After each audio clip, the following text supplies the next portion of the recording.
What if the most dangerous word ever spoken inside the royal family wasn't yes, but no?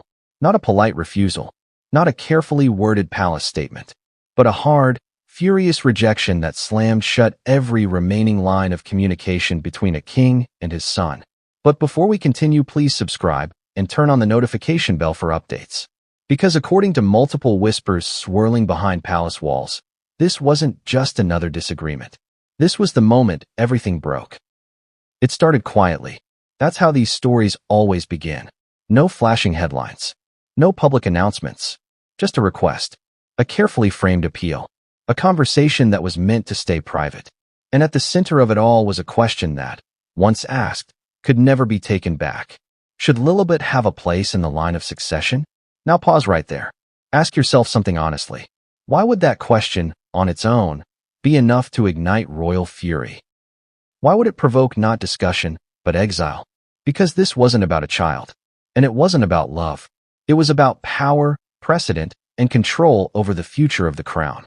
Behind the scenes, the timing alone raised alarms. A monarch already under pressure. A reign still finding its footing. A family fractured by interviews, documentaries, and books that refuse to stay buried. And suddenly, a request lands on the desk that forces the king to confront the one thing he cannot afford to lose: authority. Some insiders say the tone of the request was calm. Others insist it was calculated. But everyone agrees on one thing. The response was immediate. And it was explosive. Imagine being in that room. The air heavy. The silence louder than any argument. A father listening, not as a parent, but as a sovereign. And in that moment, something shifted. The conversation stopped being about inclusion and started being about containment. Because in the monarchy, succession is not emotional. It is mechanical. It is guarded. It is sacred. And those who try to influence it from the outside are not seen as hopeful. They are seen as threats. Here's the contradiction that makes this story so unsettling. For years, Harry and Meghan insisted they wanted distance from the monarchy. Freedom, privacy, independence. And yet now, the request allegedly placed the spotlight directly back onto royal legitimacy, titles, and bloodlines. So what changed? Was this about securing a future for their daughter? Or was it about reclaiming relevance in a system they publicly rejected? The king, according to palace sources, didn't ask follow-up questions. He didn't negotiate. He didn't delay. Instead, he made a decision that stunned even senior aides. Not only was the request denied, contact itself was cut. No calls. No intermediaries. No quiet back channels. Just silence. And if you think that was the end of it, think again. Because the ban wasn't the most shocking part. What came next would draw a line so severe, so final, that even longtime royal watchers struggled to believe it was real. And once that line was crossed, there was no going back. What kind of request makes a king stop listening? Not raise his voice. Not argue. Not ask for clarification. But go completely still. Because that's what insiders say happened the moment the request about Lilibet's succession was laid out. The room didn't erupt. It froze. And in royal spaces, silence is never neutral. Silence is judgment. Here's where the story turns uncomfortable. This was not a casual question tossed into a family conversation. It wasn't framed as hope or curiosity. It was allegedly structured, deliberate, almost legal in tone. And that alone set off alarms. Why? Because in the monarchy, succession is not something you raise. It's something you inherit by rules written in stone, reinforced by centuries of blood, law, and precedent. You don't ask for it. You don't negotiate it. And you certainly don't revisit it once lines have already been drawn. Yet this request did exactly that. According to those familiar with the exchange, it wasn't about immediate placement or public announcements. It was about future recognition, long-term positioning. What might happen years down the line? And that subtle distinction made it far more dangerous than a headline-grabbing demand. Think about it from the king's perspective for a moment. A reign still under scrutiny. A monarchy already accused of being outdated. A son who walked away, then returned through media, memoirs, and microphones. And now a proposal that quietly challenges the fixed order of succession from outside the system. That's not family talk. That's political pressure. Here's the contradiction that insiders can't stop whispering about. For years, Harry and Meghan emphasized separation. They wanted out. They wanted autonomy. And yet this request placed them squarely back inside the most sensitive machinery of the crown. So which is it? Freedom or influence? And this is where emotion enters the room. Because no matter how much protocol exists, this was still a father listening to a conversation about his granddaughter. A child he barely knows. A child growing up oceans away. A child whose very name carries royal weight. That tension matters. But Protocol 1. Sources claim the king saw the request not as protection for a child, but as a precedent-setting move that could reopen doors he had spent years trying to close. Doors to future challenges, future leverage, future chaos. And that fear shaped his response. There was no counteroffer, no compromise. No, we'll revisit this later. Just a refusal so firm it shocked those present. And here's the part most people miss. The refusal wasn't emotional. It was surgical, clean, almost cold, which made it far more final. Because when a monarch responds that way, it's not anger speaking. It's strategy. And as the conversation ended, something else became clear. This wasn't just a no to a request. It was the beginning of a boundary being enforced with consequences. Consequences that would not stay contained to one meeting. Consequences that would ripple outward. Consequences that would soon land squarely on Harry himself. Because rejecting the request was only the first move. What followed would sever something far more personal than succession. And when that decision was made, there was no undo button. What does a king do when a refusal isn't enough? When saying no still leaves the door open? When silence can still be interpreted as weakness? When the risk isn't what's been asked, but what might be asked next? According to those close to the situation, this is where everything escalated. Because after the request was rejected, something unexpected happened. There was no follow-up, no apology, no softening of tone. Instead, the atmosphere shifted into something far more severe. Protective, defensive, almost military in its precision. This wasn't about hurt feelings anymore. This was about control. Within days, subtle changes began to appear. Calls that once went unanswered suddenly stopped entirely.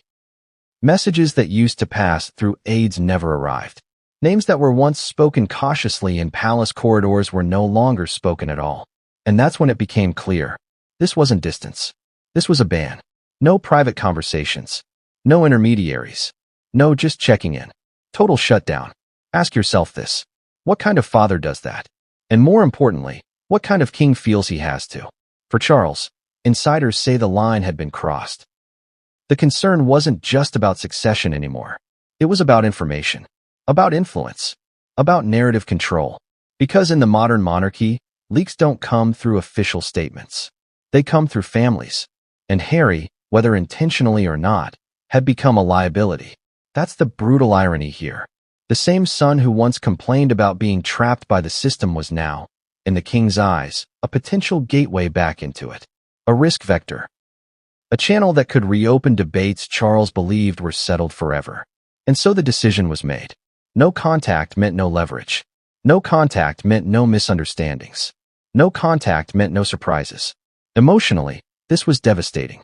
Even palace staff reportedly struggled to reconcile the coldness of the move. This wasn't a timeout.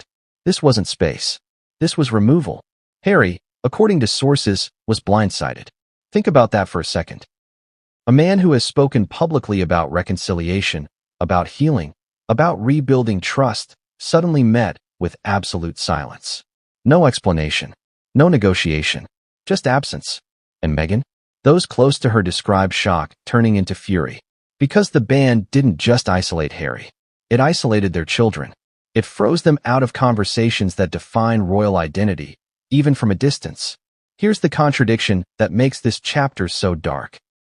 The monarchy insists it protects family above all else. Yet in this moment, protection meant cutting family off completely. Was this strength or fear? Because when a king chooses silence over dialogue, he isn't just closing a door. He's sealing it. And sealed doors have consequences. But even that wasn't the final step. Because behind the scenes, the ban triggered something else. Something far more permanent.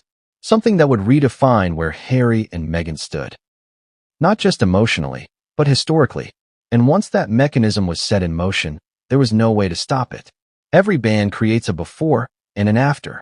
And this was the moment everything tipped from personal fallout into historical consequence. Because once the silence settled in, insiders say the palace didn't simply move on. It adjusted. Systems shifted. Calendars changed. Protocols were quietly rewritten. And with each small administrative move, Harry and Meghan's place inside the royal ecosystem grew thinner, fainter, almost ghost-like. This is the part of the story most people don't see. There's the public monarchy, full of ceremonies and statements. And then there's the private machinery beneath it. Briefings, access lists, invitations, advisory circles. Once you're removed from those, you don't just lose contact. You lose relevance. And that's exactly what began to happen. Sources suggest discussions quietly took place about future events. Who would be informed? Who would be consulted? And more importantly, who would not? Lilibet's name, once a symbol of connection, became a point of careful avoidance. Not hostility. Erasure. Ask yourself this. What does it mean when a child with royal blood is no longer part of the conversation at all? Because here's the uncomfortable truth. Succession isn't just about law. It's about presence, visibility, continuity.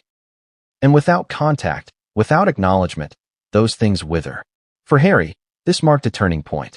The hope of rebuilding bridges through time and patience evaporated.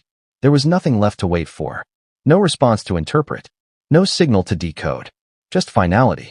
And for Meghan, the implications were even sharper. The strategy, whatever its intention, had backfired spectacularly. Instead of opening a future pathway, it appeared to have closed every remaining one. Not with noise. With indifference. And indifference is far more powerful than anger. Here's the contradiction that stings the most. The monarchy is often accused of being cold, calculated, unfeeling. Yet in this case, those traits became tools of survival. By refusing to engage, Charles removed the story's oxygen. Or at least, that was the plan. But history has a way of resisting silence. Because the fallout didn't stop with palace walls. Public perception began to shift. Questions started circulating. Why such a hard line? Why now? Why against a child who had no say in any of this? And those questions matter. Because when future historians look back, they won't just analyze the request. They'll analyze the response. The choice to sever rather than manage. To ban rather than absorb. Was this the moment Charles chose the crown over everything else? Or was it the moment the modern monarchy revealed its limits? And here's the part that changes everything. According to sources, this decision may not be temporary. It may not be revisited. It may already be baked into long-term planning. A quiet reshaping of the royal future that leaves no room for reconciliation, no matter how many years pass. If that's true, then this wasn't a family dispute. It was a permanent rewrite. And once a monarchy rewrites its own future, there's no undoing it. But the story doesn't end here. Because silence has consequences. And the longer it lasts, the louder the fallout becomes. What happens when the world finally forces the crown to respond? That's where this story is heading next. Silence is powerful, but silence is never neutral. And that may be the most haunting part of this entire story. Because when a king refuses to speak, when doors close without explanation, the vacuum doesn't stay empty for long. It fills with speculation, with resentment, with questions that grow louder the longer they go unanswered. This began with a request. Quiet, calculated, possibly well-intentioned, depending on who you believe. But it ended with something far heavier than a rejection. It ended with removal, with erasure, with a family line placed firmly outside the walls of royal relevance. And here's the uncomfortable truth no palace aide wants to say out loud. Once a monarch chooses silence over reconciliation, that silence becomes policy. For King Charles, this may be the defining paradox of his reign. A man who waited decades to become king, now ruling with a sharp awareness of fragility, of time, of legacy. In choosing to ban contact, he may believe he protected the institution from further disruption. But protection always comes at a cost. Because Harry wasn't just cut off as a royal figure. He was cut off as a son. And Lilibet wasn't just excluded from succession discussions. She was excluded from belonging to a living, breathing royal family that once claimed blood mattered above all else. Ask yourself something honestly. What happens to a monarchy when it becomes so focused on control that it abandons compassion? When survival eclipses connection? This story isn't really about succession, or titles, or protocols buried in centuries-old documents. It's about fear. Fear of influence. Fear of narrative loss. Fear that once the door cracks open, it may never close again. And perhaps that fear explains everything. But here's the irony. By refusing to engage, by banning contact completely, the crown may have done the very thing it sought to avoid. It turned a private issue into a defining rupture. One that will follow this reign far longer than any coronation speech. Because history doesn't just remember what kings say. It remembers what they refuse to say. Years from now, when analysts look back at this moment, they may not ask whether the request was appropriate. They'll ask whether the response was necessary. Whether silence truly protected the monarchy or exposed its limits. And that question won't go away. So now it's your turn. Was this a king doing what he had to do to safeguard the crown? Or a father choosing institution over blood at a cost that can never be undone? Drop your thoughts in the comments. This story is still unfolding, and your voice matters more than ever. If you want to stay ahead of what comes next, subscribe, because the next chapter of this royal saga is already forming behind closed doors. And trust this, when silence lasts long enough, it doesn't end the story. It detonates it. Understood? Since the core outline sections are complete, I'll continue by adding a post-conclusion extension/epilogue segment that picks up from the final cliffhanger and functions as the next escalation beat, the kind YouTubers use to keep viewers watching through end screens and into the next video. This will still follow all your rules for 100+ words, strong hook, emotional build, contradictions, direct audience questions, and a final cliffhanger. Epilogue/aftermath segment begins now. Silence doesn't stay silent forever. It ferments. And that's the danger no one inside the palace can fully control. Because while the ban on contact may have closed doors behind the scenes, it opened something far more volatile in public consciousness. Once people sensed that this wasn't just a family disagreement, but a permanent fracture, the narrative shifted. And when narratives shift, institutions lose control faster than they expect. Think about it. A king refuses contact with his son. A granddaughter is quietly erased from future conversations. And the palace offers nothing.